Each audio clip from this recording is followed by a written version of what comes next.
నమస్తే, welcome to big talk. నేను మీ రాజమౌళి. తెలంగాణలో సంచలనం సృష్టిస్తున్న ఫోన్ ట్యాపింగ్ కేసులో మాజీ సీఎం కేసీఆర్కు నోటీసులు జారీ చేయాలని ప్రత్యేక బృందం నిర్ణయం తీసుకున్నట్టు తెలుస్తుంది. అలాగే మాజీ మంత్రి హరీష్ రావును విచారించే యోచనలో ఉన్నట్టు కూడా తెలుస్తుంది. ఈ కేసులో ప్రధాన నిందితుడు ప్రభాకర్ రావును ఎంత విచారించినా ఫోన్ ట్యాపింగ్ ఎందుకు చేయాల్సి వచ్చిందనే ప్రశ్నలకు సరైన సమాధానాలు ఇవ్వకుండా దాటవేస్తున్నారు. ఉన్నతాధికారుల ఆదేశాలతోనే తాను ట్యాపింగ్ చేసినట్టునని చెబుతున్నారు. ఉన్నతాధికారులు మాత్రం తాము ఎలాంటి ఆదేశాలు ఇవ్వలేదని ఇప్పటికే సిటర్కు వాంగ్మూలం ఇచ్చారు. ఇదే అంశంపై ఇవాటి బిగ్ టాక్లో చర్చిద్దాం. రైట్, మనతో పాటు బిగ్ టాక్లో పాల్గొనడానికి కావేరి గోపీనాథ్ బీఆర్ఎస్ లీడర్ ఉన్నారు. అదేవిధంగా కటక మృత్యుంజయ గారు మాజీ ఎమ్మెల్యే, కాంగ్రెస్ మాజీ ఎమ్మెల్యే గారు కూడా ఉన్నారు. గంగపురం వెంకటరెడ్డి గారు బీజేపీ ఫోక్ పర్సన్ కూడా మనతో జాయిన్ అయ్యారు. అలాగే తాటికల జయరాం గారు పొలిటికల్ ఎనాలిసిస్ట్ కూడా మనతో జాయిన్ అయ్యారు. ముందుగా good evening all of you. Jayaram గారు, మనం గత సంవత్సరం నుండి కూడా చూస్తున్నాం ఇదే అంశం. ఎక్కడ చూసినా కానీ ఫోన్ ట్యాపింగ్. నిజంగానే 40 నుంచి 45,000 మంది డాటాను ఒక్కసారిగా ముందు పెట్టి వీరందరూ కూడా నక్సలైట్లకు సంబంధించిన వ్యవహారాల్లో ఆ నెంబర్లు ఇచ్చి నక్సలైట్లు వీరిని ఖచ్చితంగా ట్యాప్ చేయాలని ప్రభాకర్ రావు గారు ఇచ్చారు. ఎందుకంటే ఆ ఉన్నత స్థాయి అధికారి కాబట్టి ఇచ్చారు. అందుకే మేము చేశాము, ఎవరు ఏంది అనేది మేము అడగడానికి వీల్లేదు. ఆ నెంబర్లు ఇచ్చారు, ఆ నెంబర్ల ప్రకారం మాత్రమే ఓన్లీ మావోయిస్టుకు సంబంధించిన అందులో సంబంధించి ఒకటి పొలిటికల్ లీడర్స్ అండ్ జడ్జీలు అండ్ రిపోర్టర్స్ అండ్ మీడియా ప్రతినిధులు కావచ్చు, లేకుంటే మీడియాకు సంబంధించిన వ్యక్తులు కావచ్చు, ఇంకోటి కాంట్రాక్టర్స్, సినిమాకు సంబంధించిన సెలబ్రిటీలు అండ్ హీరోలు, ఇలాంటి వాళ్ళు ఉన్నారు. ఈ నేపథ్యంలోనే చాలా పకడ్బందీగా ఓన్లీ మావోయిస్టులకు సంబంధించిన వ్యక్తులుగానే చిత్రీకరించారు వీరి నెంబర్ల ద్వారా అనేది ఉంది. ఎలా చూడొచ్చండి నిజంగా? ఇక రేపో మాపో ఎలక్షన్ అసెంబ్లీకి సమావేశాలు కాగానే ఆల్రెడీ మాజీ మంత్రి హరీష్ రావుతో పాటు మాజీ ముఖ్యమంత్రి కేసీఆర్ గారికి కూడా నోటీసులు ఇచ్చి మళ్ళొక్కసారి వారిని విచారించాలనేది వస్తుంది. కానీ నిజంగానే ఇదంతా కూడా ప్రభాకర్ రావు పెన్ డ్రైవ్లో సేవ్ చేసినటువంటి 40-50 వేల నెంబర్లకు సంబంధించి మాత్రం డాటా తీయడం జరిగిందని వాళ్ళ సిట్ అధికారి దగ్గర క్లుప్తంగా ఉందంటారు. ఎలా చూడొచ్చు ఇవన్నిటిపైన? రాజమౌళి గారు, మీకు స్వతంత్ర న్యూస్ ప్రేక్షకులకు మన డిబేట్లో పాల్గొనే మిత్రులకు ప్రతి ఒక్కరికి నమస్కారాలు. ఇక్కడ మనము అబ్జర్వ్ చేయాల్సింది ఏంటంటే, ఒక్కటి డిలే. ఎప్పుడైతే డిలే కేసు అవుతుందో deny the justice, delay case is the so sometimes beneficiary. ఇది మారిపోతుంటుంది. ఇది సూత్రం, ఇది మూల సూత్రం. ఈ విషయాన్ని దీనికి నేను తర్వాత ఎండ్ పాయింట్ చెప్తాను. ఇక విషయం ఏంటంటే, ఫోన్ ట్యాపింగ్ విషయానికి వచ్చినప్పుడు కానీ ప్రభాకర్ రావు మొన్నటి వరకు అమెరికాలో ఉన్నాడు. అమెరికా నుంచి రావటము, క్యాన్సర్ అని ఇంకో కథ ఏదో చాలా స్టోరీలు చెప్పిండు. స్టోరీలు అన్నీ చెప్పిన తర్వాత పరిస్థితి లోపల మన కోర్టు ఆదేశాల మేరకు లొంగిపోవడం జరిగింది. ఇదొక అంశం. ఇక మీరు చెప్తున్నట్టుగా ప్రభాకర్ రావు వాళ్ళకు కింది సబార్డినేట్స్ కు ఏదైతే చెప్తున్నారో ఇది నక్సలైట్స్ అనే దాని మీద అంటే, నక్సలైట్స్ ఇంత పెద్ద మొత్తాన నెంబర్లు పోగు చేయడం అనేది ఏ ప్రభుత్వానికి పాసిబిలిటీ కాదు. సో ఆయన చేసింది చాలా మందిని, 100 మందిని with in the family members కూడా చేశారు. సో అది పాసిబిలిటీ కాదు. ఆ కామన్ సెన్స్ అనేది దీంట్లో మనం ప్రభుత్వంలో ఉండే పెద్దలకు కానీ లేకపోతే సంబంధిత ఏజెన్సీస్ కానీ అర్థం కావాలి. ఇన్ని పెద్ద మొత్తంలో నెంబర్లు అనేది పడితే 1-2 నెంబర్లను దొరుకుతాయి. తద్వారా అనేక అంశాలు ఉంటుంటాయి. మరొక అంశం వచ్చేసి, ఇది కేసీఆర్ గారే చేపించిండ్రు, కేసీఆర్ దానికి ఎస్టాబ్లిష్ చేయాల్సింది, దీనికి ఎవిడెన్స్ ప్రొడ్యూస్ చేయాల్సింది ప్రభుత్వం. అంటే ఎటొచ్చి కూడా ఇదంతా చిక్కుగా ఉంది. సో కాబట్టి కొంతవరకు పాసిబిలిటీ ఉంటుంది. అంటే 100 మంది. రైట్, జయరాం గారు, భారత శిక్షా స్మృతి ప్రకారం 100 మంది నేరస్తులు తప్పించుకున్నా పర్వాలేదు కానీ ఒక నిరపరాధికి శిక్ష పడకూడదు అనేది మన మూల సూత్రం. సో దాన్ని అనుసరించే సరే ఇంత ఇన్వెస్టిగేషన్ జరుగుతుంది, సరే ఇది డిలే జస్టిస్ కాదు, డినై జస్టిస్ అంతకంటే కాదు, నేరస్తులు పట్టుకుంటారే అనుకుందాం. కానీ మరి ఇంత చెప్పిన తర్వాత కూడా ఇప్పటి వరకు ఏదైతే ప్రభుత్వం ఎక్స్పెక్ట్ చేస్తుందో దానికి రీచ్ అయ్యారా? ఎలక్షన్ల ముందు లేదు అనుకుంటే జనాల లోపల కొంచెం అలసలు సృష్టించడం, నిన్న కాక మొన్న కేసీఆర్ వచ్చేసి ప్రెస్ మీట్ పెట్టిన తర్వాత మళ్ళీ ఇవాటి హల్చల్ చేయటం, మళ్ళీ ఆయన ఎట్లాగూ ప్రెస్ మీట్ పెట్టాడు, అది అంతా తెలిసిన విషయమే. మేము కేసులు అనేసరికి ఆయన తోక ముడిచిందనే ఒక క్రియేట్ చేసినట్టుగా కనిపించడం, ఇది ఒక రాజకీయ ఎత్తుగడలో భాగంగా లాగానే ప్రజలు చూస్తే విధంగా ఉండకూడదు, ప్రజలు అనుకునే విధంగా ఉండదు. నిజంగా కనుక మీకు చిత్తశుద్ధి ఉన్నట్టయితే నేరస్తులు ఏ రూపంలో ఉన్నా పర్వాలేదు, నేరస్తుడు ముఖ్యమంత్రి రూపంలో ఉన్నా పర్వాలేదు, మినిస్టర్ రూపంలో ఉన్నా పర్వాలేదు, ఐఆర్ ఆఫీసర్ అయినా పర్వాలేదు, ఇంకెవరైనా పర్వాలేదు, ఏ రూపంలో ఉన్నా పర్వాలేదు, మీరు పట్టుకోదలుచుకుంటే దానిపైన చర్య తీసుకోవాలనుకుంటే తీసుకోవచ్చు. సో ఇప్పుడు కేసీఆర్ గారు ముఖ్యమంత్రి కాదు, మాజీ ముఖ్యమంత్రి మాత్రమే. మరి ఇక ప్రాబ్లం ఏంది? ఎక్కడ ప్రాబ్లం వస్తుంది? ముఖ్యమంత్రుల కూతుర్ల కొడుకులనే అరెస్టు చేసి జైలు పంపించిన దాఖలాలు ఉన్నప్పుడు మరి మీకు ఇబ్బంది ఏమొస్తుంది అనేది ఇక్కడ ప్రశ్న ప్రజలకు ఉంది. అంటే ఇది ఎప్పుడైనా కూడా మనం ఒక అంశాన్ని మాట్లాడుతున్నప్పుడు కానీ లేదా ఓ అంశాన్ని తీసుకెళ్తున్నప్పుడు కానీ ఇది డిలే జరగటం వల్ల దానికి పెద్ద ప్రయోజనాలు, ఒక బ్లాక్ మెయిల్ రాజకీయాలు తప్ప లేదు అనుకుంటే ఓన్లీ సెటిల్మెంట్, తెరచాటు సెటిల్మెంట్ రాజకీయాలు తప్పితే దీని పెద్ద ప్రయోజనాలు ప్రజలకి ఏమైనా ఉంటాయా అంటే సున్నా. లేదు మేము నేరస్తులే అనుకున్నప్పుడు నేరస్తులు అనుకోవడమే, దానిపైన పూర్తి స్థాయి ఇన్వెస్టిగేషన్ చేసేసి పగడబందిగా దానిపైన ఒక సిట్ ఉంది, దానిపైన అధికారులు ఉన్నారు, యంత్రాంగం ఉంది, సంబంధిత ఏజెన్సీస్ ఉన్నాయి, వాళ్ళకి డైలీ ఉండే అదే కదా. మరి ఎందుకు దీని మీద చర్య తీసుకోవటం లేదు? దీన్ని ఓన్లీ రాజకీయ ఎత్తుగడ లాగానే ఎందుకు ఉపయోగిస్తున్నారు అనేది ఇక్కడ ప్రధానమైన ప్రశ్న ప్రభుత్వానికి వేయాల్సి వస్తుంది. మేము ఇప్పుడు కానీ ఫోన్ ట్యాపింగ్ అనేది నేరము.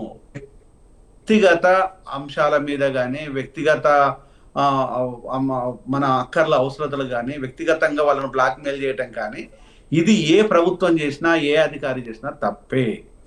ఒకవేళ కానీ యాంటీ సోషల్ ఎలిమెంట్స్, మీరు చెప్పే నక్సలైట్లు, మీరు చెప్తే ఐఎస్ఐ ఏజెంట్, మీరు చెప్తే ఇతర సంబంధిత ఎవరైనా ఇబ్బంది ప్రభుత్వానికి లేక ప్రజలకు ఇబ్బంది పెట్టే ఎవరైనా పర్లేదు, వాళ్ళని డెఫినెట్గా చేయాల్సిందే, ట్యాప్ చేయాల్సిందే, వాళ్ళని అరెస్ట్ చేయాల్సిందే, శిక్షించాల్సిందే, తగిన శిక్ష, కఠిన శిక్షలు వేయాల్సిందే. కానీ మరి ఇక్కడ అది ఏమి లేకుండా ఎందుకు మరి జరుగుతుంది?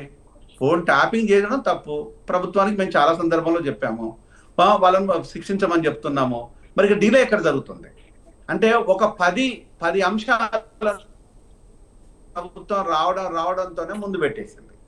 10 అంశాలను ముందు పెట్టేసి ఫోన్ ట్యాపింగ్ కావచ్చు, విద్యుత్ సంబంధించిన అంశాలు కావచ్చు, నీటి సంబంధించిన అంశాలు కావచ్చు, నిధులకు సంబంధించిన అంశాలు కావచ్చు, మన శ్రీనివాస్ గౌడ్ సంబంధించిన ఆఫీసులో దొరికిన ఫైల్ అంశాలు కావచ్చు, గొర్రెల స్కామ్ కావచ్చు, ఇలా అనేక అంశాలను మీద మేము చర్యలు తీసుకోండి, మేమే వద్దనటం. ప్రజలు ఇక్కడ ఎవ్వరు కూడా దాన్ని ఎక్స్పెక్ట్ చేశారు. ఇంకొకటి కూడా అర్థం కావాల్సింది ఏంటంటే కాంగ్రెస్ కి ఒకవైపు అహంకారం మీద, అవినీతి మీద జరిగిన ఓటింగ్ కాంగ్రెస్ అధికారంలోకి వచ్చింది. అంటే మిమ్మల్ని ఆశీర్వదించి ఆ పని దానిపైన పర్యవేక్షణ చేయమని చెప్పింది ప్రజలు. ఒకవైపు అహంకారము, మరొక అవినీతి, ఈ రెండింటి మీదనే గత ఎలక్షన్లు ప్రజల్లోకి వెళ్ళినాయి. మరి అహంకారం మీద అవినీతిగా జరిగినప్పుడు దాని మీద మీకు జరుగుతుంది, మీకేంటి భయం, మీకు ఇబ్బంది ఏంది అంటే ఇక్కడ సాక్షాత్తు ముఖ్యమంత్రి మీద కూడా ఆరోపణలు ఉన్నాయి. ముఖ్యమంత్రిని కూడా ఈరోజు బీఆర్ఎస్ దొంగలాగానే చిత్రీకరించి చూపించింది 10 ఏళ్ళు. ఇప్పుడు అదే దొంగలాగా కేసీఆర్ చూపియాలనే ఎత్తుగడతో ఉండడం వల్ల పెద్ద ప్రయోజనాలే ఉండవు. రెడ్ హ్యాండెడ్ గా దొరికిన దొంగ అని బీఆర్ఎస్ ప్రతి నాయకుడు మాట్లాడుతుంటాడు. అంటే ఈరోజు ముఖ్యమంత్రి స్థానం వల్ల రేవంత్ రెడ్డి నేరస్తుడిలాగా ఉన్నాడు, ఈరోజు అదే నేరస్తుడిలాగా బీఆర్ఎస్ నాయకులను చూపించాలన్నాడు. దీనివల్ల ప్రజలకి ఏం ఒరిగింది?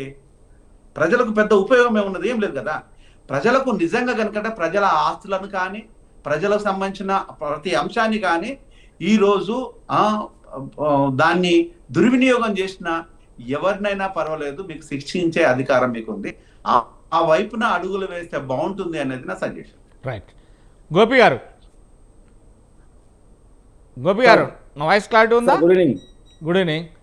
మొత్తం మీద మాజీ సీఎం కేసీఆర్ గారికి, అదేవిధంగా మాజీ మంత్రి హరీష్ రావు గారికి నోటీసులు ఇచ్చి ఖచ్చితంగా విచారణ చేపట్టాలి, మరొక్కసారి విచారించాలనే దిశగా సిట్ అధికారులు భావిస్తున్నట్టుగా పక్కా సమాచారం.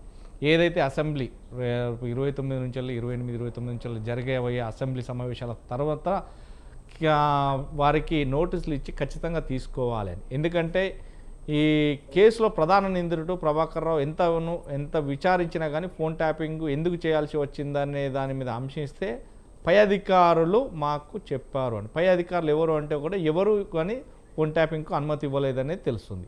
ఇదంతా కూడా ఎందుకు చేసిండ్రు అనేది దాని మీద చూస్తే కనుక ప్రభాకర్ రావు కొంత సమాచారాన్ని ఒక 4 నుంచి 5,000 మంది ఫోన్ నెంబర్లను తను ఒక పెన్ డ్రైవ్లో స్టోరీ చేసి పెట్టినట్టుగా తెలుస్తుంది. ఆ పెన్ డ్రైవ్ను కూడా ఇప్పుడు సిట్ అధికారుల దగ్గర ఉంది. ఎప్పుడైతే మాజీ సీఎంను, మాజీ మంత్రిని వీళ్ళను కూర్చుండబెట్టి ప్రభాకర్ రావును కూర్చుండబెట్టి ఆ పెన్ డ్రైవ్ను ముందు పెట్టి విచారించాలనే భావనలో ఉన్నట్టుగా తెలుస్తుంది. ఇదంతా నిజంగానే ఒకవేళ అధికారులు చెప్పారా, లేకుంటే మాజీ మంత్రి చెప్పారా, మాజీ ముఖ్యమంత్రి చెప్పారా అనేది తెలుస్తుంది. ఈ నేపథ్యంలో ఇదంతా ఒక కొలిక్కి వస్తుంది అనే దిశగా పడుతుంది. ఎలా చూడొచ్చండి, నిజంగానే ఇప్పుడు సిట్ అధికారులు చేయాల్సిన పని చేస్తే కనుక ఎవరికి ఉచ్చు బిగుస్తుంది అని అనుకుంటున్నారు? రాజమౌళి గారు, ఇప్పుడు మీరు మాట్లాడిన మాటల్లో మొత్తం అవన్నీ వాస్తవాలు కాదు. ఇప్పుడు సిట్ ఏదైతే విచారిస్తుందో అవన్నీ కూడా నాకు 2 రోజులు తెలిసిపోతుంది. ఇవన్నీ డైవర్షన్ పాలిటిక్స్. కేసీఆర్ గారు నిన్నమగాక మొన్న మరి ప్రజాక్షేత్రానికి వచ్చినందుకు ఇది ఏదో జరిగిపోతుంది, ఏదో ప్రజల్లోకి ఏదో మళ్ళా కాంగ్రెస్ ప్రభుత్వం మీద మైనస్గా ఈ విధంగా వెళ్ళిపోతుంది కాబట్టి వీళ్ళు భయపడిపోతూ చాలా ఏం చేయాలో దిక్కుతోసిన స్థితిలో వీళ్ళు చాలా ఇబ్బంది పడుతున్నారు.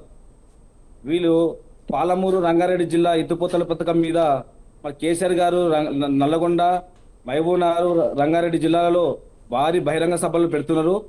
ఆ పెడుతున్నందుకు వీళ్ళకి ఏం చేయాలో తెలియక ఈ డైవర్షన్ పాలిటిక్స్ ఇప్పుడు ఫోన్ ట్యాపింగ్ తెర మీద తీసుకొచ్చారు. అంతే తప్ప ఆ ఫోన్ ట్యాపింగ్లో ఏం లేదు. ఫోన్ ట్యాపింగ్లో ఏముంటుందండి? ఇప్పుడు పోలీసులు చేసే బాధ్యత ఏముంటుంది? అక్కడ వాళ్ళకి ఏమన్నా నిఘా విషయంలో కానీ, రాష్ట్ర ప్రభుత్వం కానీ, దేశానికి కానీ ఏమన్నా అనివార్య కారణాలు ఏమైనా జరుగుతూ ఉంటే వాళ్ళు ఫోన్ ట్యాపింగ్ చేసే బాధ్యత పోలీసు వాళ్ళది. అంతే తప్ప ఈ ప్రభుత్వానికి పోలీసులకు సంబంధం, అంటే ఈ పోలీసు వాళ్ళని మభ్యపెట్టేంత ఇది మన ప్రభుత్వానికి ఉండదు. ప్రభుత్వం దగ్గరికి ఈ పోలీసు వ్యవస్థ తీసుకుపోయి ఆ నిఘా వివరాలని ప్రభుత్వానికి చేకూరుస్తుంది. ఇది వాళ్ళు చేసే బాధ్యత. అంతే తప్ప ప్రభుత్వం చెప్తే వీళ్ళు చేసే వ్యవస్థ కాదు అది.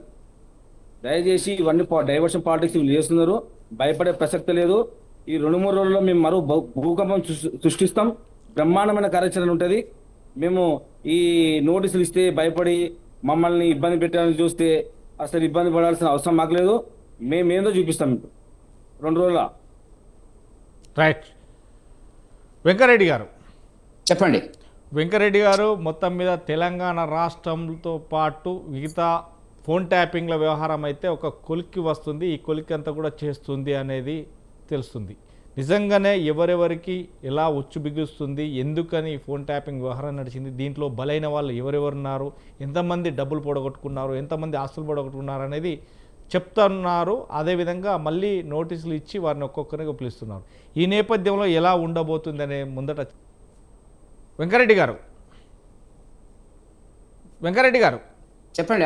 ఎస్, నిజంగా మావోయిస్టుల ముసుగులో న్యాయమూర్తులు, జర్నలిస్టులు, రాజకీయ నేతలు, అలాగే సినిమా ఇండస్ట్రీకి సంబంధించిన వారు వగేరా వీరందరి ఫోన్లు సుమారుగా 4 నుంచి 5,000 మంది నెంబర్లను ఒక పెన్ డ్రైవ్లో ఉంచి ఆ నేపథ్యంలోనే సిట్ విచారించింది. ప్రభాకర్ రావును అడిగింది. ఒక వ్యవస్థ లోపల పనిచేసే వ్యక్తులను, వ్యవస్థలో న్యాయమూర్తులను కావచ్చు, జర్నలిస్టులను కావచ్చు, లేదంటే ప్రజాప్రతినిధులను కావచ్చు, అదేవిధంగా నాయకులను కావచ్చు, లేదంటే కాంట్రాక్టర్లు కావచ్చు వగేరా సినిమా ఫీల్డ్కి సంబంధించి వీరందరినీ కూడా మావోయిస్టుల పేరుతోటి ఎందుకని ఇచ్చారు, వీరు ఫోన్ ట్యాపింగ్ చేయవలసిన అవసరం ఏమైంది అని అడిగితే ప్రభాకర్ రావు సరైన సమాధానం చెప్పట్లేదు. ఇదే ఈరోజు ఉన్న ప్రధాన అంశం. ఇంకా కూడా ప్రధాన అంశాలలో ఇంకొకటి బయటకు వస్తుంది. నిజంగానే ఇంతమందిని ఫోన్ ట్యాపింగ్ చేయడానికి కారణాలు ఏమై ఉంటాయి? ఒక్కొక్కరి దగ్గర నుంచి కోట్లాది రూపాయలు, ఫోన్ ట్యాపింగ్ ద్వారా కోట్లాది రూపాయలు తీసుకున్నారు, కొల్లగొట్టారు. ఆ డబ్బంతా ఎక్కడికి పోయిందనే దాని మీద కూడా విచారణ జరుగుతున్నట్టుగా తెలుస్తుంది. ఎలా చూడొచ్చు నిజంగా ఇలాంటి పనులు చేస్తే, ఎందుకంటే ఒక చట్టరీత్యమైన నేరం కిందికి కూడా అవలంబిస్తుంది అని తెలుస్తుంది. ఒకవేళ కనుక రహస్యంగా అంటే ఫోన్ ట్యాపింగ్ అనేది ఉగ్రవాదులు దేశ భద్రత కోసం కావచ్చు, మారణాయుధాల కోసం కావచ్చు, లేదంటే నక్సలైట్ల కోసం కావచ్చు, ఇలాంటి చేయాల్సిన పద్ధతి. కానీ ఒక రాష్ట్రంలో జీవిస్తున్నటువంటి సగటు వ్యక్తులను ఫోన్ ట్యాపింగ్ చేయడానికి కారణాలు ఏమై ఉంటాయి, ఎలా చూడొచ్చండి దీనిపైన? ఇప్పుడు ఒకటి రాజమౌళి గారు, మనం ఇది సుమారుగా ఒక సంవత్సరంన్నర కాలంగా దీని మీద చర్చ జరుగుతున్నటువంటిది మీడియాలో కానీ లేకపోతే ప్రభుత్వంలో కానీ మనకు కనపడుతున్నటువంటి ఒక అంశం. ఏం అనుమానం లేదు, కేసీఆర్ గారు తెలంగాణ రాష్ట్ర సాధనలో తనకైనా ఉన్నటువంటి ఒక కీలకమైన పాత్ర అందరం గౌరవిస్తాం, అందరం చేసినాం, ఆయనతో కలిసి పనిచేసినాం. అటువంటి బలిదానాల సుమారుగా 2000 బలిదానాల ద్వారా ఏర్పడినటువంటి తెలంగాణలో కేసీఆర్ గారు ముఖ్యమంత్రి అయినందుకు అందరం కూడా సంతోషించడం. ఒక సుపరిపాలన, సామాన్యుడికి పరిపాలన అందేటువంటి పరిస్థితి లోపల ప్రజాస్వామ్య స్ఫూర్తిగా ప్రజలు తమ యొక్క నిరసనను తెలియజేసేటువంటి హక్కును కలిగి ఉండేటువంటి పరిస్థితిలో ఒక కొత్త తెలంగాణ పునర్నిర్మాణం జరుగుతుందని మనం భావించినాము. సరే, ఏ మాట కామాట చెప్పాలంటే ఒక 2-3 సంక్షేమ కార్యక్రమాలు ప్రజల్లోకి ఆయన ప్రవేశపెట్టిన వెళ్ళినటువంటి మాట వాస్తవం, అంతవరకు బాగుంది. వీటన్నిటికంటే మనం రాజమౌళి గారు గుర్తుంచుకోవాల్సింది ఏంటంటే, ఒక కుటుంబ కేంద్రంగా, కుటుంబ పాలనగా, కుటుంబంలో 5 ఎంపీలన్నా ఉంటారు, మంత్రులన్నా ఉంటారు, ఎమ్మెల్సీలన్నా ఉంటారు, ముఖ్యమంత్రులన్నా ఉంటారు. అవసరమా అది? నేను అవసరమా అంటాను నేను. కుటుంబ కేంద్రంగా, అవినీతి కేంద్రంగా, అధికార దర్పంతో ఏ రకంగా అయితే తెలంగాణ సమాజాన్ని ఉద్యమ రూపంలో ఆంధ్ర ప్రాంతం వాళ్ళు అనేక రకాలుగా ఇబ్బందులు పెట్టినారో, అంతకంటే ఎక్కువగా కేసీఆర్ గారు అణిచివేసేటువంటి పద్ధతి లోపల మనం చూడడం జరిగినటువంటిది. ఆ కోదండరామ్ గారిని రాత్రి కిటికీలు అద్దాలు వెలగొట్టి చేసి చెప్పులు లేకుండా అరెస్ట్ చేసిన ఉన్నాను, రోజు ఇంట్లోనే ఉన్నాను. ఇవన్నీ కూడా గత చరిత్ర మీ దృష్టికి తీసుకొస్తున్నాను. ఏం జరిగింది ఆఖరికి వచ్చినటువంటి తెలంగాణలో అవినీతి కేంద్రంగా మనం ఊరికే మాట్లాడడం లేదు. ఎవరో ముఖ్యమంత్రి గారు, ఆయన మాజీ ముఖ్యమంత్రి గారు ఆయన మీద ఆరోపణలు చేసే ముందు చాలా ఆలోచించే మానేస్తారు. కాళేశ్వరానికి సంబంధించినటువంటి sit PC Ghosh commission report హైకోర్టులో దాని మీద స్టే ఉంది. అది ఇప్పుడు అంతా వేసి రేవంత్ రెడ్డి గారు సంవత్సరన్నర కాలం దాన్ని విశ్లేషించి ఆయన ఇంట్రెస్ట్ ఏందో, వాళ్ళ ఇంట్రెస్ట్ ఏందో, ఇద్దరి మధ్యన ఒప్పందాలు ఏదో తెలియదు, బీఆర్ఎస్కు కాంగ్రెస్కు మధ్యన. ఇప్పుడు సిబిఐకి 3 నెలల కింద ఇవ్వడం జరిగింది. అది కూడా రాజమౌళి గారు చాలా సందర్భాల్లో మీతో టీవీలో మాట్లాడడం జరిగినటువంటిది. పీసీ ఘోష్ కమిషన్కి ఇచ్చినటువంటి టర్మ్స్ అండ్ రెఫరెన్స్ కింది స్థాయి నుంచి, కాలువల దగ్గర నుంచి జరిగినటువంటి అవినీతి, కాళేశ్వరం ప్రాజెక్టుల వరకు, 3 రిజర్వాయర్ల వరకు జరిగినటువంటి అవినీతి మీద ఇయలే. 1-2 రిజర్వాయర్లకు సంబంధించిన సాంకేతిక పరిజ్ఞానం ఏంది, లోపాలు ఏంది, కూలిపోయిన తర్వాత అనేటువంటి దాని మీద ఇవ్వడం జరిగింది. సరే, ఏదైనప్పుడు కూడా ఇప్పుడు హైకోర్టు దాని మీద స్టే చేసింది. సిబిఐకి ఇస్తే మాత్రం సిబిఐ ఏం చేస్తుందండి ఇప్పుడు అవినీతికి సంబంధించినటువంటి. కాబట్టి మొదలు ఇవ్వకుండా దీంట్లో రేవంత్ రెడ్డి గారు, అంటే నేను ఎందుకు చెప్తున్నాను పాయింట్ అంటే, రేవంత్ రెడ్డి గారి మధ్యన బీఆర్ఎస్ మధ్యన ఒక కాంప్రమైజింగ్ ఫార్ములా నడుస్తుందనడానికి అనుమానం అనేటువంటిది ప్రజల్లో ఉన్నటువంటిది. ఒకటి, విద్యుత్ శక్తి కొనుగోళ్ల మీద అవినీతి జరిగింది, 100 కోట్ల రూపాయల అవినీతి జరిగింది. ఆ ఫైల్ రెడీ ఉంది సీఎం టేబుల్ గారి మీద, ఆయన ఎన్నడూ దాని గురించి మాట్లాడడం లేదు. గొర్రెలకు సంబంధించినటువంటి ఫైళ్లు ప్రభుత్వం ఏర్పడిన తర్వాత, కాంగ్రెస్ ప్రభుత్వం ఏర్పడిన ఫైళ్ళన్నీ మాయమైపోయినాయి. దాంట్లో అనేక 100 కోట్ల రూపాయలు స్కామ్ ఉంది అనేటువంటిది వచ్చింది. అది ఏమైందో తెలియదు. నయీం కేసు మీరు గుర్తుపెట్టుకోండి. నయీం అనేటువంటి ఒక ఉగ్రవాది టైపు అరాచక నేరాలు ఉన్నటువంటి వ్యక్తి మిషన్లు తెచ్చి డబ్బులు లెక్క పెట్టిండ్రు. ఆనాటి నుంచి ఈనాటి వరకు ఆయన చెప్పలేదు, ఇప్పుడు ఈయన చెప్పలేదు. ఆ కేసు ఉందా లేదా, ఆస్తులు ఏంది, 100 కోట్ల ఆస్తులు అక్రమంగా సంపాదించినాడు, వేరే పేర్ల మీదకి మారింది అనేటువంటి దాని మీద అది చెప్పలే. ఈ కామర్స్ ముఖ్యమైనటువంటిది, తన కొడుకు ఉన్నటువంటిది రామారావు గారు, మరి మొన్నటిదాకా గవర్నర్ గారు పర్మిషన్ ఇవ్వలేదని బీజేపీని నిందించినటువంటి వాళ్ళు పర్మిషన్ ఇచ్చినారు. అరవింద్ గారి పర్మిషన్ ఢిల్లీలో ఉంది, మరి పరిశీలియాలా, తెచ్చుకోవాలా, దాని మీద ఏం జరిగింది అనేటువంటిది స్పష్టంగా విదేశీ మార్గ ద్రవ్య సంబంధమైనటువంటిది. క్యాబినెట్ మూల సూత్రాలకు వ్యతిరేకంగా సమిష్టి బాధ్యత నుంచి తప్పించుకొని పక్కకు పెట్టి కోట్లకు మంజూరు చేసినటువంటి విదేశీ మార్గ ద్రవ్యానికి డబ్బులు కట్టినారు. Reserve bank of India fine చేస్తే కూడా కట్టినారు, ప్రూఫ్ ఉన్నటువంటి దాంట్లో. ఇంతవరకు దాని మీద కేసు లేదు. ఇప్పుడు ఫోన్ ట్యాపింగ్ గురించి మీరు మాట్లాడుతున్నారు. డ్రగ్స్ కేసు ఏమైందో చెప్పాలా? డ్రగ్స్ కేసు ఏమైంది? అంత పెద్ద డ్రగ్స్ కేసు వచ్చినటువంటి సందర్భంలో మియాపూర్ భూముల గురించిన కుంభకోణాలు ఏమైనాయి? దాంట్లో అక్కడ ఉండేటువంటి నాయకుడు ఇక్కడి నుంచి అక్కడికి పోయినాడు, అక్కడి నుంచి ఇక్కడ పోయినాడు. దానికోసమే ముఖ్యంగా రాజమౌళి గారు ధరణికి సంబంధించినటువంటిది కాంగ్రెస్ ప్రభుత్వం మాట్లాడింది ఏంటంటే, ధరణిలో 1000 ఎకరాలు మాయమైనవి, 1000 ఎకరాలు ఇతరుల పేరు మీదకి మార్చుకున్నారు, సిరి కింద దాని కింద ఈ పేరు మీద ఆ పేరు మీద అన్నారు. ఇంతవరకు 2 సంవత్సరాలు అయింది. ఆ ధరణిని ఏదో రకంగా సంస్కరించమని చెప్పుకుంటూనే ఏం జరిగింది ఇంతవరకు చెప్పలేదు. ఫలానా వాళ్ళకు భూములు ట్రాన్స్ఫర్ అయ్యని చెప్పలేదు. కాబట్టి ఆ భూములకు సంబంధించినటువంటి ధరణి గ్రంథకర్త, దానికి సంబంధించిన ఆర్కిటెక్ట్ నవీన్ మిట్టల్ గారికి ఈ మధ్యన ప్రమోషన్ రావడం జరిగినటువంటి పరిస్థితి. నేను ఇవన్నీ ఎందుకు చెప్తున్నానంటే, మళ్ళీ మొదటికి వస్తాను. మీరు అన్నట్టుగా ఈ ఫోన్ ట్యాపింగ్ కేసులో ముఖ్యమైన వ్యక్తి ప్రభాకర్ రావు గారు, ప్రణీతరావు గారు, పోలీస్ ఆఫీసర్లు, రాధాకృష్ణరావు గారు, భుజంగరావులు, అందరు రావులు, వీళ్ళు తిరుపతి అన్న, వీళ్ళ యొక్క కేంద్రంగా సినిమా యాక్టర్లు, మగకు సంబంధించినటువంటి వాళ్ళు, వ్యాపారస్తులు, ప్రతిపక్ష నాయకులు, వ్యాపారం చేసుకునేటువంటి అతి కీలకమైనటువంటి అంటే వ్యక్తిగత జీవితంలోకి తొంగి చూసేటువంటి పద్ధతుల పర 4,000-5,000 మంది యొక్క సమాచార సేకరణ చేసినటువంటిది ప్రభాకర్ రావు గారు. పారిపోయినాడు అమెరికాకు. సరే, అతి కష్టం మీద మళ్ళీ ఇక్కడికి రావడం జరిగినటువంటిది. కోర్టు ద్వారానే వచ్చినాడు, అంతకంటే ఏం లేదు. కాబట్టి ఇవాళ జరుగుతున్నటువంటిది ఏంటి, ఆయన ఏం చెప్పడం లేదని మీరు అంటున్నారు. ఎట్లా చెప్తారండి? మామూలు నేరస్తుడికి పోలీసు పద్ధతి లోపల జరిగే కార్యక్రమం జరిగితే చెప్తారండి. ఊరికెందుకు చెప్తారండి? నేరస్తులు నిన్ను నన్ను అయితేనే మా పద్ధతిలో చేస్తారు, కానీ వాళ్ళకి ఎందుకు చేయడం లేదు? కాబట్టి రేవంత్ రెడ్డి గారు ఏం చేయదలుచుకున్నాడు ఈ కేసులు అనేటువంటి దాని మీద కూడా మాకు భారతీయ జనతా పార్టీకి అనుమానాలు ఉన్నాయి. వీటన్నిటిని ఆసరాగా చేసుకుని ఒక కాంప్రమైజింగ్ ఫార్ములాను వెతుక్కుంటున్నారా? ఇప్పుడు సిట్టు, ఇంతకు మొన్న దాకా ఒక అధికారులు సిట్టు ఉన్నది, ఇప్పుడు సత్యనారాయణ గారు తెచ్చినారు. సత్యనారాయణ గారు వాస్తవానికి మంచి అధికారి, దాంట్లో సందేహం లేదు, దాన్ని ఏమైనా కాదనడం లేదు. కాకపోతే ఏంటంటే అల్టిమేట్గా మీరు దీన్ని ఒక ఎందుకు దీన్ని మళ్ళీ మళ్ళీ కొత్త వేయడం జరిగింది, సిట్ వేయడం జరిగింది. అది చివరికి ఏం రిపోర్ట్ ఇస్తుంది? ఎందుకంటే ప్రజల్లో ఉన్న అనుమానాలు ఏంటంటే, ఏ ఒక్క కేసులో నేను చెప్పినటువంటి 8-9 కేసుల లోపల రేవంత్ రెడ్డి గారు రాగానే నేను యాక్షన్ చేస్తా, జైల్లో డబుల్ బెడ్రూమ్ ఇల్లు కట్టించిన అని చెప్పినటువంటి రేవంత్ రెడ్డి గారు యాక్షన్ తీసుకోవడానికి ఎందుకు వెనుకపోతున్నాడు అనేటువంటిది ఒక పాయింట్ మనకు స్పష్టంగా కనపడుతుంది. రాజమౌళి గారు ఈ మధ్యన గౌరవ ముఖ్యమంత్రి గారు మాట్లాడినారు. నేను ఏదో అనుకున్నా, ప్రతిపక్ష పార్టీకి ఉన్నప్పుడు వచ్చిన తర్వాత ఇట్లా చేస్తా అట్లా చేస్తా అని అనుకున్నా, కానీ ఏం చేసినా ఏం లాభం లేదు అనేటువంటి ఒక సన్నాయి నొక్కుతున్నటువంటి పరిస్థితి కనపడుతుంది. ఇవాళ కూడా కొడంగల్లో ఆయన మాట్లాడేది ఏంటంటే, రాజకీయాలన్నీ కూడా ఎన్నికలప్పుడే ఉంటాయి, మనం మాట్లాడొద్దు, ఎవరిని అందరూ మనం కలుపుకొని పోవాలా, అందరి అభిప్రాయాలు తీసుకోవాలా అనేటువంటి తగ్గి మాట్లాడడానికి కారణం ఏంటంటే, ఇవి కేవలం ప్రచారం కోసం చేస్తున్నటువంటివి తప్ప ఇవాళ ఐటీ ఇన్కమ్ ట్యాక్స్కి సంబంధించినటువంటి కేసులు కానీ, లేకపోతే దీనికి ఇన్ఫర్మేషన్ టెక్నాలజీ ఉంది, టెలికమ్యూనికేషన్ సంబంధించిన సిస్టమ్ ఉంది. ఇవి నిజానికి సిబిఐకి ఇవ్వాలి కేసు ఎందుకు ఇవ్వడం లేదండి? సిబిఐకి ఎందుకు ఇవ్వడం లేదంటే, అంతర్జాతీయ సంబంధించిన కాల్స్ కూడా ఉన్నాయి దీంట్లో, ఇతర రాష్ట్రాలకు సంబంధించినటువంటి కాల్స్ కూడా దీంట్లో ఉన్నది, నెట్వర్క్ ఉంది.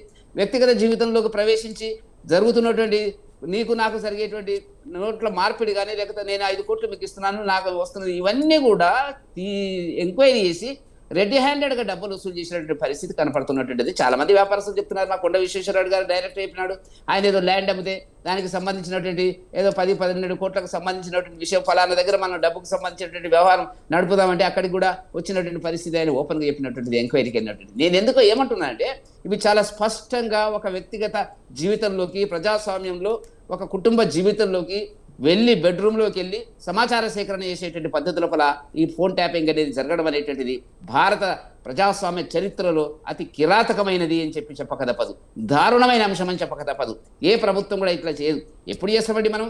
అంతర్జాతీయ టెర్రరిస్టులు ఉన్నారు, లేకపోతే విదేశీ సంబంధించినటువంటి అంశములు అనేటువంటిది. కాబట్టి 4-5 మందిని మావోయిస్టుల పేరు మీద సమాచారాన్ని సేకరించేటువంటి దాంట్లో రిటైర్ అయిన ప్రభాకర్ రావును మళ్ళీ ఎందుకు నియమించినాడు అక్కడ? ఈ రావులందరూ ఎందుకు వచ్చినారు అక్కడ? కాబట్టి తప్పకుండా దీంట్లో ఘోరమైనటువంటి అంశాలు దీంట్లో ఉన్నాయి. మరి ఎంక్వైరీ ఎప్పుడు జరుగుతుంది, ఎట్లా జరుగుతుంది, ఏం చేస్తారు? అన్ని కేసులాగా నేను చెప్పిన ఒక్క కేసులో కూడా రేవంత్ రెడ్డి గారు 2 ఏళ్ల టర్ము, ఇంకొక 2 ఏళ్ల టర్మ్ ఉంటుందండి, 4 ఏళ్ళు అవుతుంది, చివరి సంవత్సరం ఎన్నికలు ఉంటాయి, ఎన్నికల కోలాహలం వస్తుంది. రాజమౌళి గారు ఎవరెవరిని ఏం చేసేది లేదు. ఇంతవరకు ఒక్క ఎఫ్ఐఆర్ కూడా ఏ గత ప్రభుత్వం చేసినటువంటి అవినీతికి సంబంధించినటువంటి కానీ ఇతరత్ర చట్ట వ్యతిరేకమైన అంశంలో మీద కానీ చెయ్యలేదు. క్లియర్గా ఉన్నాయి చాలా కేసులు, వాటిని పట్టించుకోలే. కాబట్టి ఇవాళ రేవంత్ రెడ్డి గారు ఒక డ్రామా ఆడుతున్నటువంటి పరిస్థితి. కాబట్టి దీంట్లో మనకు కనపడుతుంది ఏంటంటే, ఎప్పుడు వస్తుంది దీని మీద ఫలితాలు? 2 సంవత్సరాలు మామూలు విషయం కాదు. ఇవన్నీ మళ్ళీ కమిటీ చేసి మళ్ళీ సిట్ వేసినాడు పోస్ట్ పోన్ చేయడానికి. గతంలో అంత హంగామా చేసిన పీసీ ఘోష్ కమిషన్ ఏమైంది ఇప్పుడు అర్థమైతే లేదు. హైకోర్టులో దాని మీద స్టే ఉంది. స్టే ఎక్కడ చేయించాల్సిన బాధ్యత రేవంత్ రెడ్డి గారికి లేదా? ఇప్పుడు అరవింద్ కుమార్ గారిది ఢిల్లీ నుంచి పర్మిషన్ రావాలా ప్రాసిక్యూట్ చేయడానికి అంటున్నారు. మీరు వెళ్తున్నారు కదా, హోంమంత్రి గారిని కలిసి ఇవ్వాలి కదా, వాళ్ళ అదనపు సమాచారం మీద అడిగినట్టుంది, ఇచ్చినారు, ఎందుకు రావడం లేదండి? ఇవన్నీ కాలయాపన కోసం ప్రజలను భ్రమలోకి దించడానికి చేసేటువంటి ఒక ప్రయత్నం కిందనే ఉంది. కాబట్టి బీఆర్ఎస్ కాంగ్రెస్ వీళ్ళు వాళ్ళంతా ఒక్కటయ్యి వాళ్ళు ఏంటంటే ఒకటికి రేవంత్ రెడ్డి గారు చాలా స్పష్టంగా చెప్తుంది అంటే బీఆర్ఎస్ పార్టీ బతకాల, బీఆర్ఎస్ పార్టీ చచ్చిపోకూడదు, ఆ నాయకత్వం అట్లే ఉండాలా. అట్లే ఉండి అధికారంలో రాకుండా ఉంటే ఓట్లు చీలిపోయి Bharatiya Janata party BRS party close అయితే ఏమవుతుంది? పోటీ ఎవరి మధ్యన వస్తుంది? కాంగ్రెస్ మధ్యన భారతీయ జనతా పార్టీ మధ్యన వస్తుంది. కాబట్టి ఆ రాజకీయాలు, ఢిల్లీ రాజకీయాలు వాళ్ళకి చెప్తున్నారు, నువ్వేమన్నాను కానీ కొట్టు తిట్టు కానీ చంపకు అనేటువంటి ఆ పార్టీని అనేటువంటి పద్ధతి లోపల కాంగ్రెస్ అధిష్టానం ఇస్తున్నటువంటి ఏదైతే సలహాలు ఉన్నాయో వాటిని తూచా తప్పకుండా రేవంత్ రెడ్డి గారు పాటిస్తున్నారని చెప్పి ప్రజల్లో వస్తున్నారు అనుమానం. ఇన్ని కేసుల్లో ఒక్క కేసులో కూడా ఇంతవరకు ఆయన చేయలే. అది ఉన్నటువంటి అంశం అని చెప్పి భారతీయ జనతా పార్టీ భావిస్తున్నటువంటి ఒక సందర్భంలో మీతో నేను ఈ విషయాలు షేర్ చేస్తున్నాను. రైట్. మృత్యుంజయ గారు చెప్పండి. మృత్యుంజయ గారు గుడ్ ఈవినింగ్ అండి.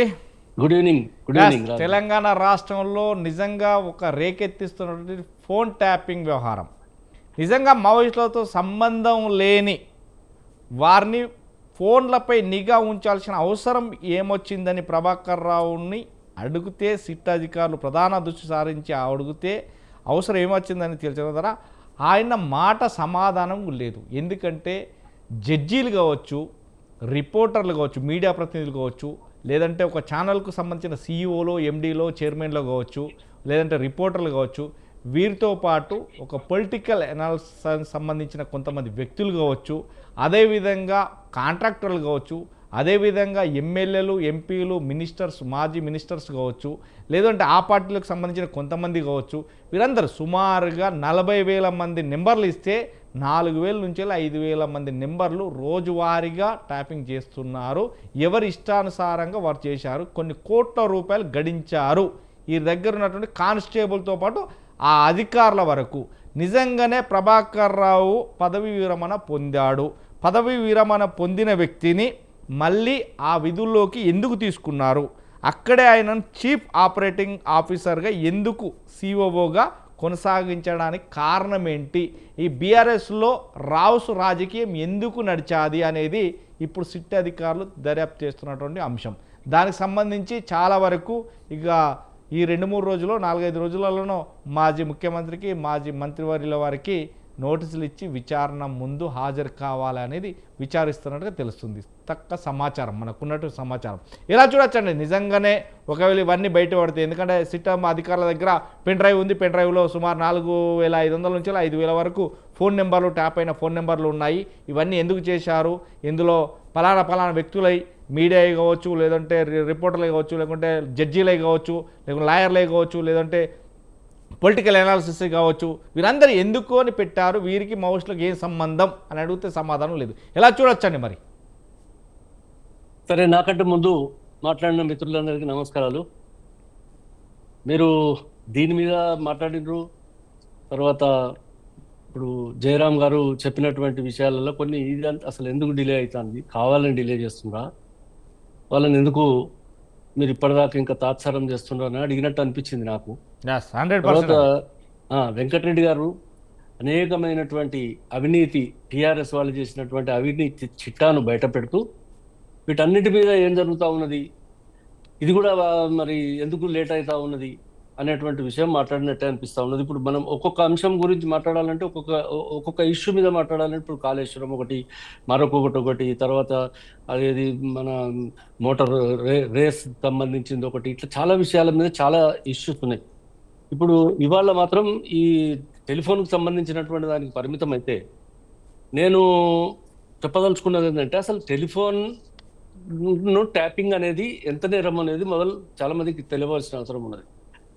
టెలిఫోన్ ట్యాపింగ్ అనేది ఇప్పుడు మన ఐపీసీ సెక్షన్ 120B ప్రకారంగా ఇది క్రిమినల్ బ్రీచ్ ఆఫ్ ట్రస్ట్, అంటే నమ్మక ద్రోహానికి సంబంధించినటువంటి మ్యాటర్. తర్వాత రెండవది ఏం చేసిందంటే evidence destroy evidence. Destruction of the evidence, destroy the evidence ను డిస్ట్రాయ్ చేయడం అంటే అది కూడా ఒక పెద్ద నేరం. తర్వాత ఇది ఐటీ యాక్ట్ సెక్షన్ 66 ప్రకారంగా కూడా ఇది చాలా తప్పు. తర్వాత ఇంకొకటి ఏంటంటే 66F అనేది ఒక సైబర్ టెర్రరిజానికి సంబంధించి, సైబర్ టెర్రరిజం అంటారు దాన్ని, 66F. అదైతే దానికి లైఫ్ ఇంప్రిజన్మెంట్ ఉన్నది. దయచేసి ఒకసారి మీరు అందరూ చూడండి దీన్ని. తర్వాత రెండోది, ఇది ప్రభుత్వం అధికారానికి వచ్చిన తర్వాత రాకముందు రాగానే అసలు ఇది ఎట్లా బయటపడ్డది? ఈ అధికారులు వాళ్ళంతట వాళ్ళే తీసుకుపోయి హుస్సేన్ సాగర్ లేవని పారేయడానికి ప్రయత్నం చేస్తూ, పారేసిన సందర్భం లోపల ఇవి దొరికి డిస్ట్రాయ్ చేయడానికి ప్రయత్నం చేస్తున్నటువంటి సందర్భం లోపల ఇదంతా బయటకు వచ్చి ఎన్నికల కంటే ముందు నుంచి కూడా, ఇప్పుడు ఉదాహరణకు చెప్తా, రేవంత్ రెడ్డి గారు అలా అరెస్ట్ అయ్యారు. ఏది మన ఓటుకున్నట్టు కేసు అరెస్ట్ కావడానికి కూడా బహుశా నేను అనుకుంటా దీంట్లోపల ఉన్నటువంటి టెలిఫోన్ రికార్డుకి సంబంధించినటువంటి కారణం అని కూడా చెప్పొచ్చు, తప్పకుండా చెప్పొచ్చు. కాబట్టి వీటన్నిటి మీద ఎందుకు ఇప్పుడు అసలు ఈ టెలిఫోన్ను ఎందుకు ట్యాప్ చేయవలసి వచ్చింది? ఈ ప్రభాకర్ రావుకి ఏం పని లేదా, లేకపోతే భుజంగరావుకి పని లేదా, లేకపోతే రాధాకిషన్ రావుకి పని లేదా, లేకుంటే శ్రవణ్ రావుకి పని లేదా? ఒక పర్టికులర్ కమ్యూనిటీకి సంబంధించినటువంటి వాళ్ళని తీసుకొచ్చి వాళ్ళందరినీ కూడా ఏంటంటే లేక మన ముఖ్యమంత్రి కూడా అయిండు కాబట్టి ఇతన్ని మనం ప్రొటెక్ట్ చేయడానికి బయట వాళ్ళని ఏ విధంగా ఇబ్బంది పెట్టాలి ఆనాడు అధికారంలో ఉన్నటువంటి కాంగ్రెస్ పార్టీని అని చెప్పి ఆనాడు ఒక ప్రయత్నం చేయడానికి వీళ్ళందరినీ పెట్టుకుంటే, ఇప్పుడు ప్రభాకర్ రావు ఇంతకుముందు మన వెంకటరెడ్డి గారు ఎవరో మాట్లాడింది, ఆయన రిటైర్ అయిపోయిన తర్వాత ఆయన CEO పోస్ట్ ఇచ్చి దాంట్లోపల పెట్టి ఈ టీం అంతా కానిస్టేబుల్ దగ్గర నుంచి CEO దాకా అందరూ కూడా వెలవదరులందరినీ అలా నింపేసి వీళ్ళందరితోని కొన్ని నంబర్లు ఇచ్చారు. ఏమి దేనికి ఇవన్నీ ఇవ్వాలి? అసలు దీని మీద ఇంకొక సూక్ష్మమైనటువంటి రహస్యం ఒకటి ఏంటంటే, ఈ సిఐటి ఈ సిట్టు వేసిన వాళ్ళు ఏ నంబర్లు ఇస్తే ఆ నంబర్లను, ఎవడు పడితే ఆ నంబర్లను విచారణ చేయడానికి వీలు లేదు. వాళ్లకు డైరెక్టర్ జనరల్ ఆఫ్ పోలీస్ యంత్రాంగము, హోమ్ డిపార్ట్మెంట్కి సంబంధించినటువంటి వాళ్ళు దీన్ని మేము సర్వైలెన్స్ కింద పెడతా ఉన్నాం, ఇగో నిఘా కింద ఈ నంబర్లను పెడుతున్నామని చెప్పి ఒక లిస్టు సబ్మిట్ చేస్తే ఆ లిస్టును స్క్రూటనీ చేసి ఇవి చేయవలసినటువంటి అవసరం ఉన్నదా లేదా అనేటువంటి వ్యవహారాన్ని వాళ్ళు ఆలోచన చేసిన తర్వాత ఇది మృత్యుంజయంది పెట్టాలన్నా, వెంకటరెడ్డి గారిదా, గోపి గారిదా, ఫలానాయనదా, ఇది ఎందుకు పెట్టాలని ఆలోచన చేసినప్పుడు ఈ సిట్టు అనే దానికి ఉన్నటువంటి ఇన్ఫ్లుయెన్స్ను, తర్వాత దీని ఇన్ఫ్లుయెన్స్ను ప్రభుత్వం యొక్క ఇన్ఫ్లుయెన్స్ లేకపోతే 4,000 కావచ్చు, 3,000 కావచ్చు. మృత్యుంజయ్ గారు, ఇప్పుడు నేనేమంటున్నా అంటే దీంట్లో ఇప్పుడు డైరెక్టర్ జనరల్ ఆఫ్ పోలీస్, తర్వాత పోలీస్ డిపార్ట్మెంటు ఈ సిట్ ఇచ్చినటువంటి నంబర్లను మేము దీన్ని నిఘా కింద పెడతాం, దీన్ని మేము ఎవిడెన్స్ కొరకు వాడుతున్నాము, వీళ్ళంత పెద్ద దేశద్రోహులు, వీళ్ళంతా నక్సలైట్లు, మావోయిస్టులకు సపోర్ట్ చేసి మావోయిస్టులను ఆర్గనైజ్ చేసేటువంటి మనుషులు అని చెప్పి ఒక లిస్ట్ సబ్మిట్ చేస్తే గుడ్డిగా ఆనాడు ఉన్నటువంటి ప్రభుత్వ అధినేతల కనుసన్నలలో ఉన్నటువంటి అప్పటి డీజీపీ కావచ్చు, మరొకరు కావచ్చు, ఆనాడు వీళ్ళకు అది ఏమి స్క్రూటినీ లేకుండా దాన్ని వీళ్ళకు పర్మిషన్ ఇచ్చిండ్రు, వీళ్ళ వాటన్నింటినీ దాని లోపల పెడితే దీని వెనుక ఉన్నటువంటి కుట్ర ఏంది? What is the conspiracy in this అంటే, ఎదురుగా ఉన్నటువంటి వాళ్ళ యొక్క చర్యలను గమనించేటువంటి పని. సర్వైలెన్స్ కింద పెట్టడం అంటే, నిఘా కింద పెట్టడం అంటే గమనించడం అంటే, ఇది ఎక్కడ ఎంత దూరం పోయిందంటే ఇది పెట్టడము ఒక్క రాజకీయ నాయకులకు మాత్రమే పరిమితం కాలే, ఒక అధికార పార్టీకి సంబంధించినటువంటి వాళ్ళకి పరిమితం కాలే. ఇవాళ హైకోర్టు జడ్జిలను కూడా ఇవాళ దాన్ని నిఘా కింద పెట్టిరు ఆ నంబర్లను అనేది చూసిన తర్వాత ఇంకా దీని మీద ఏం మాట్లాడతారు? తర్వాత రెండోది, ఈ రాజకీయ నాయకులే కావచ్చు, జడ్జిలు కావచ్చు, లేకపోతే వ్యాపారస్తులు కావచ్చు, మీరు చెప్పినట్టు అలా ఏమేమి జరిగింది, ఏ కథ అనేది, ఇంత పెద్ద విషయాలు మీరు చెప్తున్న దాని విషయం లోపల దీనికి సంబంధించినటువంటి ఎవిడెన్స్ అంతా తీసుకోవాలన్నా వద్దా? వాళ్ళని విచారం చేస్తే మీకు తెలుసు ఇది కాగానే పారిపోయాడు ప్రభాకర్ రావు తర్వాత అందరు పోతే ఒక్కొక్కళ్ళని పట్టుకొచ్చి ఇవాళ ఆఖరికి చివరికి ప్రభాకర్ రావుని తీసుకొచ్చి సరే సుప్రీంకోర్టు డైరెక్షనా ఇంకోటా మరే ఏదో విధంగా ఇప్పుడు ఆయనను పెట్టి విచారణ జరుగుతూ ఉన్నది. దానికి వాళ్ళు సుప్రీంకోర్టు కూడా ఏం చెప్పింది, ఈయన ఫలానా తారీఖు వరకల్లా వీళ్ళని విచారం చేయాలనేటువంటి విషయం చెప్పింది. వీళ్ళకు ఏం అవసరం ఉండి ఇప్పుడు నేను ఇంతకుముందు చదివినటువంటి వాళ్ళకు ఈ టెలిఫోన్ నంబర్లను ట్యాప్ చేయవలసినటువంటి అవసరం వాళ్ళకి ఏమున్నది అంటే, అవసరం వాళ్ళకు కాదు, ఆనాడు ఉన్నటువంటి ప్రభుత్వంలో ఉన్నటువంటి పెద్దలకు, అది కేసీఆర్ కావచ్చు, కేటీఆర్ కావచ్చు, హరీష్ రావా, ఇంకో XYZ ఎవరైతే వాళ్ళు కావచ్చు, వాళ్లకు ఆ అవసరం ఉన్నది కాబట్టి వాళ్ళు చెప్పిన దాని ప్రకారంగా వాళ్ళు చేశారు. ప్రభాకర్ రావు ఏం మాట్లాడతలేడు, ఏం చేస్తలేడు అంటే, ప్రభాకర్ రావు ఏం మాట్లాడుతుండో ఏం చేస్తుండో ఇది నేను ఇప్పుడు దాన్ని చెప్పలేను, ఎందుకంటే is under the custody of the SIT దాని కింద ఉన్నారు కాబట్టి. తర్వాత రెండోది ఇంకొకటి కొత్త విషయం ఏం చెప్తున్నారు మీరంటే, సిట్ అనేది మళ్ళీ రీకాన్స్టిట్యూట్ ఎందుకు చేసిందో అని అడుగుతా ఉంది. సిట్ని రీకాన్స్టిట్యూట్ చేయలేదు, దాన్ని ఇంకా పునరుద్ధరించి దాన్ని ఇంకా స్ట్రెంథన్ చేయడం జరిగింది అంతే తప్ప. కానీ సిట్టు మొత్తం రద్దు చేసి కొత్త సిట్టు వేయలేదు. దయచేసి గమనించాలి మీరందరూ. దీనిలో ఇంకా స్ట్రాంగ్ చేయడానికి, ఇంకా దీనిలో ఉన్నటువంటి విచారణ పరిధిని పెంచడానికి ఇవాళ నిఘా, రోల్ ఆఫ్ టెలికాం సర్వీసెస్, ఇప్పుడు అందులో ఉన్న వాటి యొక్క పరిస్థితి ఏంది, వాటి పాత్ర ఎంత ఉన్నది, ఇలా కాన్స్పిరసీ, కుట్ర, అసలు మొత్తానికి దీని వెనుక ఉన్నటువంటి కుట్ర. ఈ కుట్ర ఎవరు చేసినట్టు? ప్రభాకర్ రావే కుట్ర చేసిందని నేనైతే నమ్మా. లేకపోతే అంటే చేసిన వాళ్ళ దాంట్లో ఆయన ఉన్నాడు.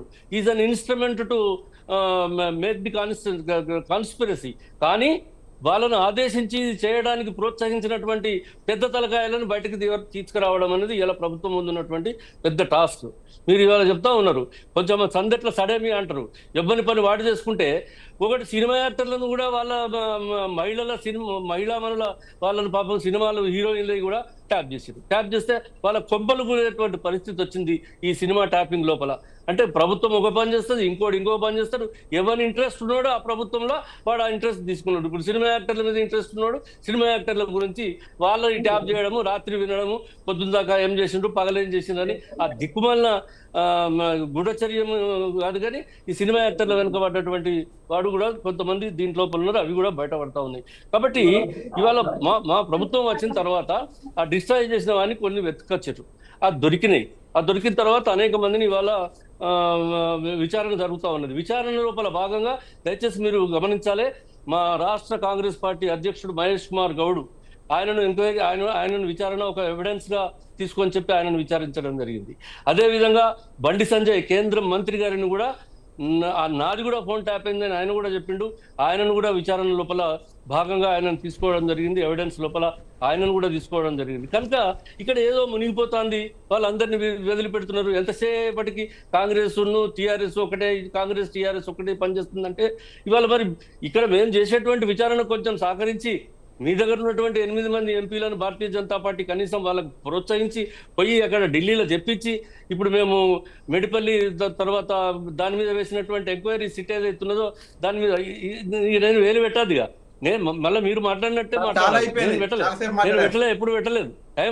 అర్ధగంట సేపు మీరు ముగ్గురే, నేను ఆఖరి కదా ఇప్పుడు వచ్చింది. నేనేమంటున్నా, మీరు దయచేసి ఇప్పుడు ఏదైతే మేము కాళేశ్వరం మీద సిట్ వేసినామో అది వెంటనే విచారణ పూర్తి చేయించినట్టు చేయండి. తర్వాత అరవింద్ కుమార్ ఐఏఎస్ ఆఫీసర్ మీద ఇవాళ కేంద్ర ప్రభుత్వంలో పెండింగ్ ఉన్నది, ఆయన మీద పర్మిషన్ ఇవ్వడానికి వెంటనే పర్మిషన్ ఇచ్చేటట్టు చేయండి. మాకు వాళ్ళకి ఏం సంబంధం అండి నాకు అర్థం కాదు. ఇవాళ మీకేందంటే భారతీయ జనతా పార్టీకి ఉన్నంత బాధ అంతా ఎక్కడ అంటే, భారతీయ జనతా పార్టీ ప్లస్ టీఆర్ఎస్ కలిసి పనిచేయాలి కాబట్టి టీఆర్ఎస్ మొత్తం చచ్చిపోతే మాకు సపోర్ట్ లేకుండా పోతుంది అనేటువంటి బాధ భారతీయ జనతా పార్టీకి తప్ప మాకు వాళ్ళతో సంబంధం ఏంది. ఇవాళ నిన్నగాక మొన్నటి ఎలక్షన్లలో మీరు వాళ్ళు అందరు కలిసి 3,500 తెచ్చుకుంటే 35%, 65% సీట్లతో ఇవాళ మా ప్రజల మన్నన, మీ రాష్ట్ర ప్రజల మద్దతుతోని మేము ఇవాళ సీట్లు సంపాదించుకున్నాం. వాళ్ళు ఏమైనా ఖాళీ అయితే మీరు కావాలి. ఉదాహరణకు చెప్తున్నా, మొన్న పార్లమెంట్ ఎలక్షన్లలో వాళ్ళకి ఒక సీటు కూడా రాలే. లేకపోతే అది ఏంది, ఏంటంటే ఇప్పుడు రాజమౌళి గారు మీరు అడిగేది దీని మీద ఏం జరుగుతుంది అని మీరు అడిగితే ఇక రకరకాల చర్చలు. ఇప్పుడు రేపు జరగబోయేదాన్ని ఊహించి మాట్లాడడం తప్ప వేరే కాదు, రేపు జరగబోయేది. జయరామ్ గారు ఒక మాట చెప్తా, నేను ప్రభుత్వం కాదు, నేను ఒక పార్టీ ప్రతినిధి, ఈ పార్టీ అధికారంలో ఉన్నటువంటి పార్టీ ప్రతినిధిని. ఇక ఇవాళ రేపు జరగబోయే దాని గురించి జరగబోయేదంటే ఒక విషయం చెప్తా. నేను రేపు జరగబోయేది ఏం జరుగుతుందంటే, సిట్ విచారణ లోపల ప్రభాకర్ రావు కానీ ఆయన తాతను కానీ జవాబులు తీసుకుంటారు, ఎవిడెన్స్ సేకరిస్తారు. దీనికి బాధ్యులైనటువంటి కేసీఆర్ కావచ్చు, మరొకరు కావచ్చు, సినిమా యాక్టర్ల మాటలు విన్నోళ్ళు కావచ్చు, వీళ్ళందరూ కూడా మీకు రాజమౌళి గారు ఒక విషయం జ్ఞాపకం చేస్తా, వెంకటరెడ్డి గారికి కూడా జ్ఞాపకం ఉండాలి. వాటర్లూ కుంభకోణం అని అమెరికాలో ఒక కుంభకోణం జరిగితే ఆనాడు అమెరికా ప్రభుత్వం కూలిపోయింది. ఈ టెలిఫోన్ ట్యాపింగ్, దాని పేరు వాటర్లూ. టెలిఫోన్ ట్యాపింగ్ మీద ఆనాడు అమెరికా ప్రభుత్వమే కూలిపోయింది. కాబట్టి ఇది అంతకంటే చిన్న ద్రోహమేం కాదు. రైట్ రైట్ చాలా ఒక పెద్ద ఒక ద్రోహం. ఒక కాబట్టి ఒక తప్పకుండా గోపి గారు కాదు వీళ్ళందరికీ కావచ్చు కానీ శిక్ష తప్పదు. ఒక గోపి గారు కాదు కావచ్చు కానీ ఎల్ఎల్బికి సంబంధించి మీ ముగ్గురు వెంకరెడ్డి గారు, తాటికాయల జయరాం గారు, మృత్యుంజయ్ గారు లాయర్లే, మహాన్ మేధావులే. ఇక చెప్పారు ఎవరు క్రమశిక్షణ భాగంగా శిక్షణలతో పాటు అన్ని ఐపీఎస్ ఐఆర్ఎస్ మొత్తం చెప్పగలుగుతారు. ఎస్ జయరాం గారు, తప్పకుండా జయరాం గారు, యా ఇది ఇప్పటికైతే నిజంగా ఒకవేళ ప్రభాకర్ రావును అతను ఎప్పుడైతే పదవి విరమణ పొందిన వ్యక్తిని ఒక చీఫ్గా అతన్నే ఒక చీఫ్గా మళ్ళీ విధుల్లోకి తీసుకోవడం అది నిజంగా అది కరెక్ట్ కాదు. అయినా కానీ తీసుకొని ఒక భుజంగరావే కావచ్చు, లేకుంటే రాధాకృష్ణరావే కావచ్చు, ఇదంతా రావులను తీసుకొని ఈ తాత్కాలైన నేపథ్యంలో 40 అంటే సుమారుగా వేల సంఖ్యలో, కానీ అది ఇప్పుడు 4,000 నుంచి వెళ్ళి 5,000 వరకు ఫోన్ ట్యాపింగ్ అనేది ఒక పెన్ డ్రైవ్ ద్వారా కోడీకరించి పెన్ డ్రైవ్లో వేసుకున్నటువంటి వ్యక్తిగా ఇది దొరికితేనే దీన్ని ముందు తీసుకొస్తున్నారు. ఇదంతా కూడా సిట్ అధికారులు తొందరగానే క్లోజ్ చేస్తారు అని తెలుస్తుంది. నిజంగా తెలంగాణలో ఒక్కొక్క వ్యక్తి అంటే మీరు కావచ్చు, నేను కావచ్చు, ఎవరిదైనా కావచ్చు, ట్యాపింగ్ చేస్తే వాళ్ళకి వచ్చిన లాభం ఏంది? నిజంగానే కొన్ని కోట్ల రూపాయలు కానిస్టేబుల్ నుంచి అధికారుల వరకు సంపాదించారని అనుకుంటారు. ఎలా చూడొచ్చు నిజంగానే? ఇక్కడ మృత్యుంజయ గారు మీరు కొంచెం అది మ్యూట్ లో పెట్టుకోండి. అది విషయం దీంట్లో మనము అర్థం చేసుకోవాల్సింది ఏంటంటే, నేను కొన్ని ప్రజలు మనం అనుకునే మాటలు కాదు, ప్రజలు అనుకునే మాటలు మనము అర్థం చేసుకోవాలి. ప్రజలు ఏమనుకుంటున్నారంటే, నేను మొన్న ఒక మీటింగ్కి వెళ్ళాను. మీటింగ్కి వెళ్తే అక్కడ ప్రధానంగా వాళ్ళు ఏం మాట్లాడుకుంటున్నారంటే, ఈ సిట్ సార్ మీ వాయిస్ వినిపిస్తుంది, మీరు అటు మాట్లాడుతుంటే మృత్యుంజయ గారు మీ వాయిస్ ఇంటరప్ట్ అవుతుంది. సారీ. సో ఇక్కడ ప్రజలు ఏమనుకుంటున్నారు అన్నదాన్ని కూడా మనం ప్రభుత్వంగా మనం అబ్జర్వ్ చేయాలి. ప్రజలకు వాయిస్ మీకు వినిపించకపోవచ్చు, ఎందుకంటే మీరు ప్రభుత్వంలో ఉంటారు కాబట్టి, అద్దాల మెడలో ఉంటారు కాబట్టి మీకు వినిపించదు. మేము ప్రజలలో ఉంటాము, కూలినాలు చేసే వాళ్ళ దగ్గరే ఉంటాం కాబట్టి మాకు వినిపిస్తాయి, కనిపిస్తాయి. మేము విన్న మాటలు మీకు చెప్తాం. సో ఒకవైపు వచ్చేసేమో దిశ ఎన్కౌంటర్ విషయం లోపల కేసీఆర్ ప్రభుత్వము సజ్జనార్ను కాపాడింది. మళ్ళీ సజ్జనార్ను తీసుకొచ్చేసి దీనికి చీఫ్గా పెట్టేశారు. ఇప్పుడు సజ్జనారు ఎవరిని కాపాడాలి, ఎవరిని బ్యాలెన్స్ చేయాలి అనేది ప్రజల్లో ఉన్న ఒక అనుమానం, స్ట్రాంగ్ ఫీలింగ్ అది ప్రజలకు స్ట్రాంగ్ ఫీలింగ్. అది నా ఫీలింగ్ ఏం కాదు. నాకు ఎవరున్నా ఒకటే, ఎవరు లేకున్నా కూడా ఒకటే. ఇది అయ్యేది కాదు, పోయేది కాదు. కాబట్టి సో వాళ్ళది స్ట్రాంగ్ ఫీలింగ్. దానికి మనమేం మాట్లాడతాం. ఈ మరొక అంశం వచ్చేసి పొలిటీషియన్ల మీద, ఉన్నతాధికారుల మీద కన్వెక్షన్ రేట్ వచ్చేసి మాక్సిమం 5% అండి. మాక్సిమం 5%. 100 కేసులు కనుక ఎఫ్ఐఆర్ అయితే అందులోపల కన్వెక్షన్ అయ్యేటి ఓన్లీ 5, బిలో 5% మాత్రమే ఉన్నది. మన సెన్సెక్స్ చెప్తున్నాయి, నేను చెప్పడం కాదు, మన సెన్సెక్స్ చెప్తున్నాయి అవి. అంటే ఈరోజు రేవంత్ రెడ్డి మీద ఉన్న కేసు కావచ్చు, జగన్మోహన్ రెడ్డి మీద ఉన్న కేసు కావచ్చు, చంద్రబాబు మీద ఉన్న కేసులు కావచ్చు, కవిత మీద ఉన్న కేసులు కావచ్చు, రేపు కేటీఆర్, హరీష్ రావు ప్లస్ కేసీఆర్ మీద ఉన్న కేసులు కావచ్చు, ఇవన్నీ కన్వెక్షన్ అవుతాయి అనుమానం కావు అనేది వాళ్ళు క్లియర్ అయిపోయారు. వాళ్ళు క్లియర్గా ఉన్నారు, ఇవన్నీ కన్వెక్షన్ అయ్యే కేసులు కాదు. ఇంతవరకు ఎన్నో కేసులు పెట్టిన పోయిన్లు, ఇంతవరకు ఎవరికి అయింది. అదే పిక్ ప్యాకెటర్ గా ఎవరైనా దొరికినట్టు అయితే వాడిని హింసించి, వేధించి, వెంటాడి వీలైతే వాడిని సంపరాన్ని చంపుతారు పోలీసులు. కానీ మరి వీళ్ళ విషయంలో మాత్రం ఉండదు. అంటే దొంగలను మనము ఈరోజు హ్యాపీగా తిరుగుతున్నారు. అనేక రియల్ ఎస్టేట్ దొంగలున్నారు, వాళ్ళు హ్యాపీగా తిరుగుతున్నారు. అనేక మంది దొంగలు తిరుగుతున్నారు. అంటే బడా బాబులు పెద్ద ఎత్తున మోసాలు చేసే వాళ్ళకేమో రక్షణ కవచం లాగా ఉంటుంది ప్రభుత్వము, ఫ్రెండ్లీ పోలీస్. ఇది చిన్న చిన్న నేరస్తులు మాత్రము వాళ్ళను జైల్లో మగ్గేలాగా కనీసము బెయిల్ కూడా డబ్బులు ఉండవు వాళ్ళకు. అంటే ఎవరిని వదిలేయొద్దు, వీడిని వదిలేయొద్దు, వాడిని వదిలేయొద్దు. సో ఇక్కడ మన కాన్సన్ట్రేషన్ ఏ విధంగా ఉన్నది. ఇది ప్రజలు. అంటే ప్రజలు అనుకునే మాటలలో మరొక మాట ఏంటంటే, ఈ రోజు ప్రభుత్వాలను ప్రభుత్వం కాపాడుతుందా, నేరస్తుల్ని కాపాడుతున్నాడా, ముఖ్యమంత్రి కాపాడుతుందా అనేది ప్రధానమైన వాళ్ళ మనసులో ఉన్న మాటలు. అంటే ఇది రేవంత్ మీద కేసు ఉన్నది. ఈరోజు మృత్యుంజయ గారు చెప్పినట్టుగా డెఫినెట్ గా అది ఫోన్ ట్యాపింగ్ లో భాగమే. రేవంత్ ను అరెస్ట్ చేయడం, చెప్పడం, ఓటుకు నోటు చేయడం తప్పే, ఇది చేయడం తప్పే. మరొక విషయం, ఇంకో విషయం నేను చాలా సందర్భంలో చెప్పాను. ఈరోజు పెద్దవారు మృత్యుంజయ గారు ఉన్నారు, ప్లస్ మా వెంకన్న కూడా ఉన్నాడు, అందరము రాజమౌళి తెలియాల్సింది ఏంటంటే, నా మీద ఫోన్ ట్యాపింగ్ కేసు రికార్డ్ అయింది, అది ఉప్పల్ పిఎస్ లోపల. ఇంతవరకు దాని మీద నన్ను పిలిచిన దాఖలాలు ఇవ్వలేడు. I don't care at all. నన్ను నేను చెప్పినాను, సింపుల్ గా నేను జైలు పోవడానికి సిద్ధం, కాంప్రమైజ్ కాను. గవర్నమెంట్ తో నేను చెప్పాను, నేను కాంప్రమైజ్ కమ్మనని చాలా ఫోర్స్ చేసింది పోలీసులు. అరే కాండ్రబాయ్ అని చెప్పిన, నేను కాండ్రబాయ్ కాంప్రమైజ్, నేను కొట్లాడతాను. ఇంతవరకు నాకు సమన్లు కూడా రాలేదు. ఆ కేసు మాత్రం ఉంది నా మీద, కేసు మాత్రం ఉన్నది. ఇంతవరకు సమన్లు కూడా సర్వ్ కాలేదు. ఇది 5 years అవుతున్నది. అంటే దీన్ని 5 years అంటే 4-5 years దగ్గర 2021లో అట్లా. అంటే దీన్ని అంతా మనం ఏ విధంగా చేస్తుంటాము అంటే ప్రభుత్వాలకు నేను ప్రశ్నించే గొంతుకలు, అంతే ప్రభుత్వాలకు జోకడానికి సిద్ధంగా లేను. నేను ఫోన్ ట్యాపింగ్ మీరు ఎట్లా చేయగలుగుతారు? ఒక్క నిమిషం మీరు ఎట్లా చేయగలుగుతారు? ఫోన్ ట్యాపింగ్ ఎట్లా సో చేయగలుగుతారు? ప్రభుత్వాలను ఇక్కడ జోకడానికి మేము సిద్ధంగా, సార్ ఒక్క నిమిషం వినండి. ప్రభుత్వాలను జోకడానికి సిద్ధంగా మేము లేము.